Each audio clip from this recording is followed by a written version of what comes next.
Hola gurises, ¿cómo están? Bienvenidos a un nuevo video en el que voy a tratar de dar respuesta a la pregunta que seguramente se hacen mientras están lavando la ropa. Y se preguntan, ¿qué fue la Reforma Protestante? ¿Cuáles fueron sus características? ¿Cuáles fueron las causas y consecuencias? ¿Y cuáles fueron los principales protagonistas de esta reforma? Así que comencemos por el principio. Se llama Reforma Protestante o simplemente Reforma a un movimiento religioso que provocó la división del catolicismo y el surgimiento de diversas iglesias, a las que se las denomina genéricamente como protestantes. La reforma se inició en Wittenberg, capital del Ducado de Sajonia, en la actual Alemania, a principios del siglo XVI. Su impulsor fue un monje y teólogo alemán, Martín Lutero, quien el 31 de octubre de 1517 clavó las 95 tesis en la puerta de la iglesia del castillo de Wittenberg. En ese documento de su autoría criticó diversas prácticas de la Iglesia Católica, entre ellas la venta de indulgencias y la acumulación de bienes materiales. Su prédica a favor de un retorno a los valores del cristianismo primitivo y en contra de la autoridad del Papa, sobre toda la cristiandad, dio origen al protestantismo. A este movimiento religioso adhirieron muchos de los príncipes que gobernaban los más de 300 estados en los que se dividía el Sacro Imperio Romano Germánico. La palabra protestantes comenzó a ser utilizada a partir de 1529, cuando varios príncipes alemanes firmaron la Protesta de Espira, un documento en el que manifestaron su disconformidad por los intentos del emperador Carlos V de someterlos a la autoridad del Papa. En un principio, la doctrina de Lutero y el protestantismo fueron sinónimos, pero la posterior irrupción de otros reformistas como el alemán Müntzer y el francés Calvino y el escocés Knox dio lugar al surgimiento de ramas del protestantismo distintas al luteranismo, entre ellas el calvinismo, el anabaptismo, el anglicanismo y el presbiterianismo. De esa manera, el protestantismo se extendió hacia otras regiones de Europa, como Suiza, los Países Bajos, Escandinavia, Inglaterra, Escocia y algunas regiones de Francia. Ahora pasemos a describir algunas características de la Reforma Protestante. No reconoce a las autoridades de la Iglesia Católica Romana y propone recuperar los valores del cristianismo primitivo. Considera a la Biblia como la única fuente de la palabra de Dios y a la fe como el único camino hacia la salvación de las almas, pero considera que las Sagradas Escrituras pueden ser interpretadas libremente por todos los creyentes. Al mismo tiempo reduce los sacramentos a solo dos, el bautismo y la Eucaristía, no acepta la veneración de las imágenes ni el purgatorio,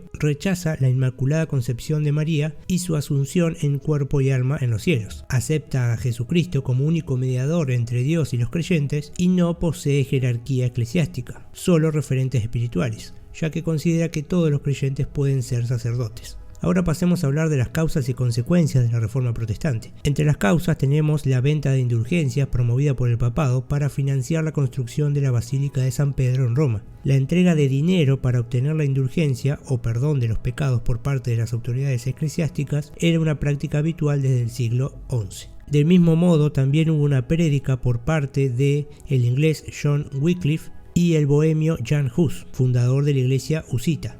Además tenemos el rechazo de Lutero a lo que consideraba prácticas corruptas de la jerarquía eclesiástica católica y su llamada a la nobleza alemana para que negase la autoridad al Papa y apoyase la creación de una iglesia nacional alemana. También nos encontramos con la estructura sociopolítica del Sacro Imperio, en la cual la alta nobleza quería tener mayores márgenes de autonomía frente a los intentos centralizadores de los emperadores de la dinastía de los Habsburgo. La baja nobleza, por su parte, deseaba apropiarse de las tierras improductivas que poseía la Iglesia Católica, para mejorar así su situación económica. La influencia de algunas de las ideas del humanismo también fueron una causa muy importante, ya que en especial la crítica a la teología de la Iglesia Católica y a las excesivas riquezas de los representantes de la jerarquía eclesiástica se mostraban como un principal problema. La pretensión del papado de tener autoridad no solo sobre las cuestiones espirituales sino también sobre las terrenales llevó al Papa a tratar de imponer su autoridad por encima de los reyes y generó múltiples conflictos con las monarquías europeas de la época. A esto tenemos que agregarle la invención de la imprenta que permitió difundir en poco tiempo las 95 tesis de Wittenberg por gran parte del norte y el centro de Europa.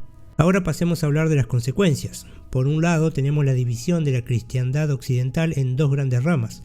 Por un lado, la Católica Apostólica Romana, que se reivindicó a sí misma como heredera de la tradición cristiana medieval y aceptó la autoridad infalible del Papa, todo esto luego del Concilio de Trento, y por el otro lado varias iglesias protestantes como el luteranismo, el calvinismo, el anglicanismo, entre otros, que rechazaron la autoridad del Papa y se propusieron restaurar los valores del cristianismo primitivo. Luego tenemos que destacar el enfrentamiento entre el emperador del Sacro Imperio Romano Germánico, el católico Carlos V, y los príncipes alemanes que adhirieron a la Reforma Protestante, ya que ese enfrentamiento se saldó con la Paz de Habsburgo, en la que el emperador reconoció el derecho de los príncipes a adoptar la religión de su preferencia. Los intentos del emperador Fernando II de desconocer la tolerancia religiosa acordada en Habsburgo derivaron en el estallido de la Guerra de los 30 años. De esta forma se extendieron grandes guerras religiosas en otras regiones de Europa, así como también el lanzamiento de una contrarreforma por parte del papado. Este proceso de renovación espiritual incluyó una serie de medidas para reorganizar la Iglesia Católica